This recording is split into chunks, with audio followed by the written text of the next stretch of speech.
Salut à tous les passionnés de football, bienvenue sur la chaîne InfoFoot pour cette revue de presse spéciale du jour. L'Olympique lyonnais et le Real Madrid ont conclu un accord pour le prêt de l'international brésilien Endrick, âgé de 19 ans jusqu'à la fin de la saison. Il s'agit d'un prêt sec de 6 mois, sans option d'achat. Que pensez-vous du transfert d'Endrick à l'OL, les amis? L'OL prend en charge une partie du salaire du joueur. Endrick est attendu à la reprise de l'entraînement le 29 décembre et son arrivée sera officialisée le 1er janvier à l'ouverture du mercato hivernal. Le jeune attaquant, en manque cruel de temps de jeu au Real Madrid cette saison, rejoindra l'équipe de Paulo Fonseca pour occuper à la pointe de l'attaque. Endrick, considéré comme l'un des plus grands talents brésiliens de sa génération, arrive dans un OL en quête d'un véritable numéro 9.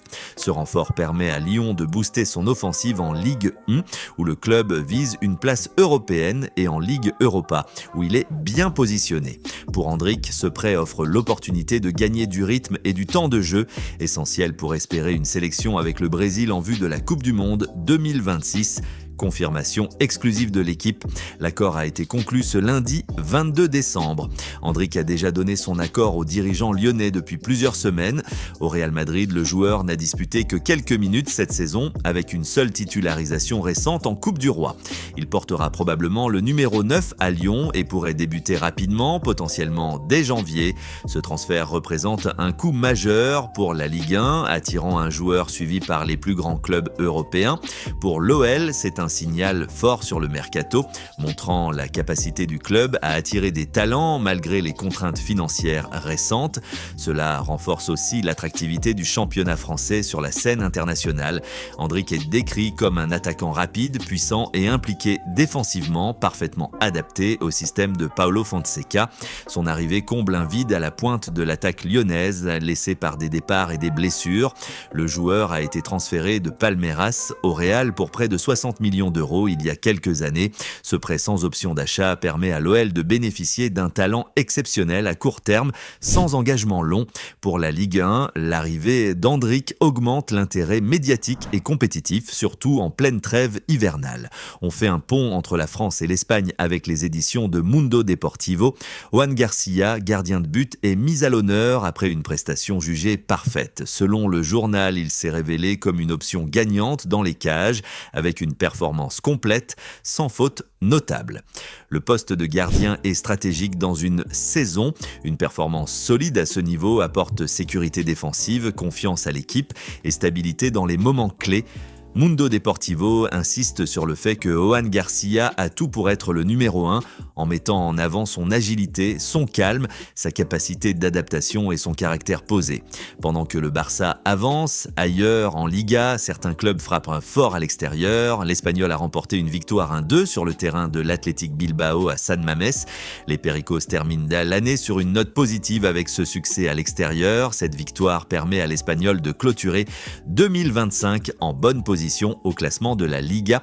Elle confirme la solidité de l'équipe catalane face à un adversaire difficile comme l'Athletic. On continue notre tour de la presse catalane avec un focus sur le journal Sport. Hansi Flick, entraîneur du FC Barcelone, attend que le club incorpore un milieu central en profitant de la clause de baisse concernant Christensen. Pour l'instant, les joueurs sur le marché n'ont pas convaincu Deco et d'autres options continuent d'être explorées. Ce renfort potentiel au milieu de terrain vise à renforcer l'effectif du Barça pour la seconde partie de saison en Liga et en compétition européenne.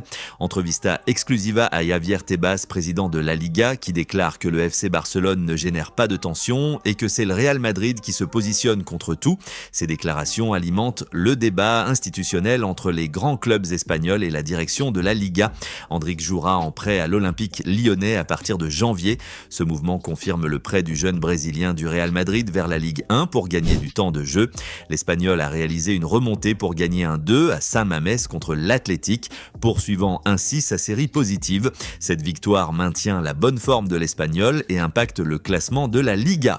Après les envies de renfort de flics au Barça et les déclarations de Tebas direction Lisbonne, où la Primeira Liga fait les gros titres avec la solidité du Benfica et la forme du leader Porto. Le Benfica a battu Famalicão 1-0 lors de la 15e journée grâce à un pénalty transformé par Pavlidis à la 34e minute après révision VAR. Les joueurs n'ont pas brillé individuellement mais ont montré suffisamment de consistance pour sécuriser la victoire. Le président du Famalicão, Miguel Ribeiro, a qualifié le pénalty de réplica du cyclone des Açores.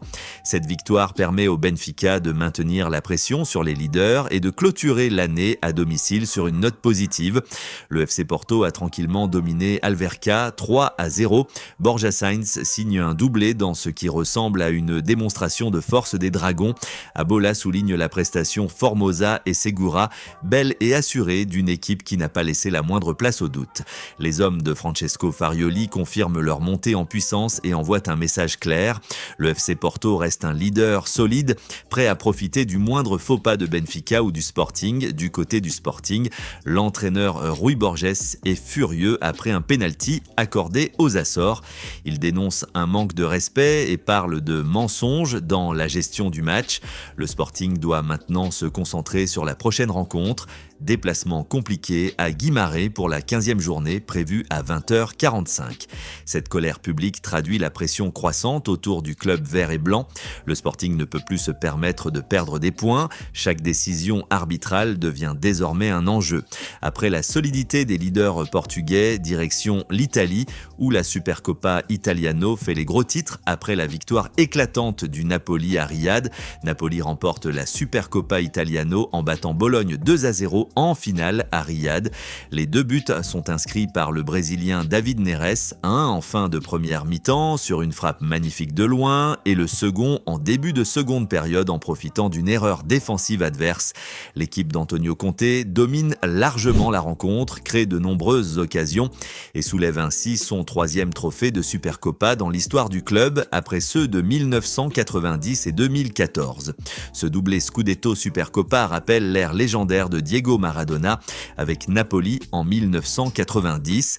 Il s'agit du premier trophée de la saison 2025 à 2026, confirmant la domination des champions d'Italie en titre. Pour Antonio Conte, c'est un 2e titre avec les Azzurri après le Scudetto précédent et cela renforce la position de Napoli comme équipe référence en Italie au début de cette nouvelle campagne.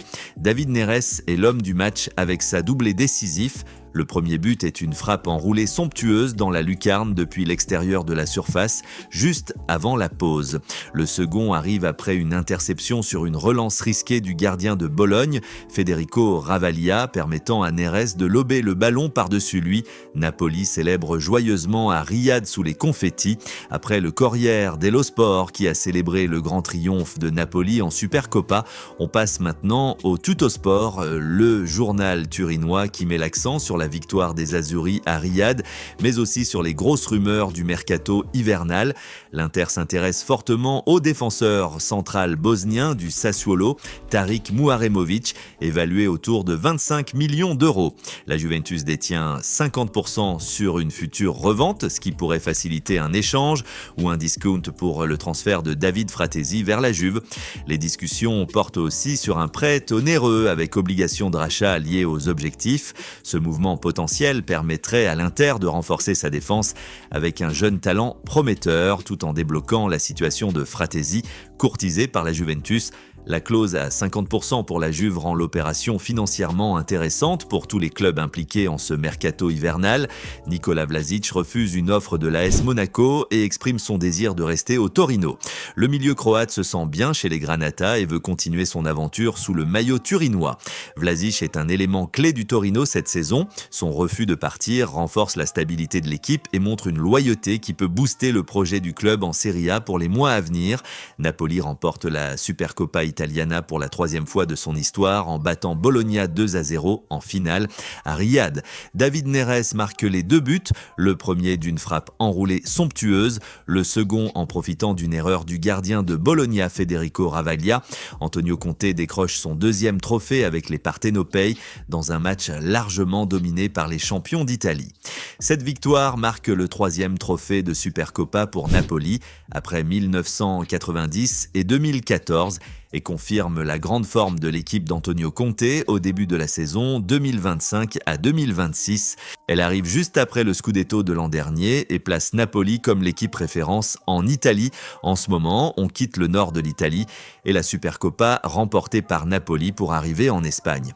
Chez Marca, on parle aussi de trophées récents, mais cette fois avec Roberto Martinez qui vient de guider le Portugal à la victoire en UEFA Nations League 2025. Et on aborde les dossiers chauds du Real Madrid en cette fin d'année. Roberto Martinez, sélectionneur du Portugal et champion de la UEFA Nations League 2025, déclare dans une interview que Diogo Jota est cette lumière qui rappelle qu'il faut profiter du football.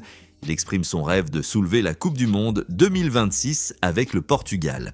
Fraîchement couronné champion de la Nation League après avoir battu l'Espagne au tir au but en finale, Roberto Martinez positionne le Portugal comme un sérieux prétendant au Mondial 2026. Cette déclaration met en lumière la motivation de l'équipe nationale portugaise pour les grands objectifs à venir. Vinicius Junior fait face à une année décisive en 2026, signalée et sifflée par le public du Bernabéu. Son avenir au Real Madrid est plus incertain que jamais, avec des négociations de renouvellement compliquées et son contrat courant jusqu'en 2027. L'année 2026, avec la Coupe du Monde, sera cruciale pour le Brésilien. Les tensions avec les supporters et le club placent Vinicius au centre des débats sur son maintien ou un possible départ du Real Madrid. On reste dans la capitale espagnole, mais on change de perspective. Si Marca mettait l'accent sur les doutes autour de Vinicius et le calme du mercato, AS préfère regarder avec optimisme vers 2026 en croyant que la situation difficile actuelle du Real Madrid peut s'inverser malgré le mauvais match récent grâce à la conquête possible de la Supercoppa et à la fin de saison qui approche. Le Real Madrid estime que sa situation actuelle est réversible malgré le mauvais match joué récemment. Le club reste vivant dans toutes les compétitions et considère que la conquête de la Supercoppa représente une occasion clé pour relancer la saison, surtout avec la seconde partie de campagne qui s'annonce. Cette vision positive arrive après une période compliquée pour les Merengues. Remporter la Supercoppa pourrait servir de déclic et permettre au Real Madrid de repartir de l'avant dans la course au titre en cette fin d'année 2025. Lors de la 17e journée de la Liga, l'Athletic Bilbao s'est incliné 1-2 à domicile face à l'Espagnol. Ce résultat marque la fin du calendrier 2025 en Liga avec une surprise. L'Espagnol confirmant sa bonne forme du moment face à un Athletic qui termine l'année sur une note difficile. On quitte Madrid et ses espoirs de renouveau pour plonger dans la Primera Liga portugaise. Chez Ojogo, on revient sur les résultats de la veille en championnat avec un FC Porto impitoyable face à Alverca et Benfica qui s'imposent difficilement, tandis que le choc Vitória-Guimarães, Sporting CP, est prévu ce soir en direct. Le FC Porto s'impose 0-3 sur la pelouse d'Alverca avec un doublé de l'ailier Borja Sainz qui scelle une victoire convaincante, conclue par un but fantastique. Cette large victoire permet au FC Porto de consolider sa position en tête de la Primera Liga en démontrant une domination claire face à un promu comme Alverca lors de cette 15e journée.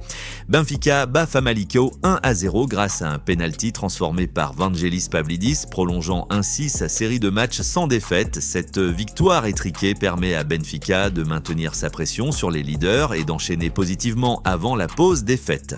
José Mourinho ironise sur la météo en disant qu'il n'est pas expert et que c'était évident. Miguel Ribeiro parle d'une réplica du cyclone des Açores. Rodrigo Ribeiro, convoqué, refuse le discours de haine. Luis Pinto affirme qu'ils n'ont pas préparé le match en analysant l'arbitre. Rui Borges aborde l'arbitrage sans entrer comme Santa Clara. Ces citations reflètent les débats autour de l'arbitrage et des conditions dans le football portugais, avec des entraîneurs et joueurs qui expriment leur point de vue après les matchs récents. Voilà qui termine notre grande revue de presse du 23 décembre 2025. Qu'en pensez-vous de ces actus?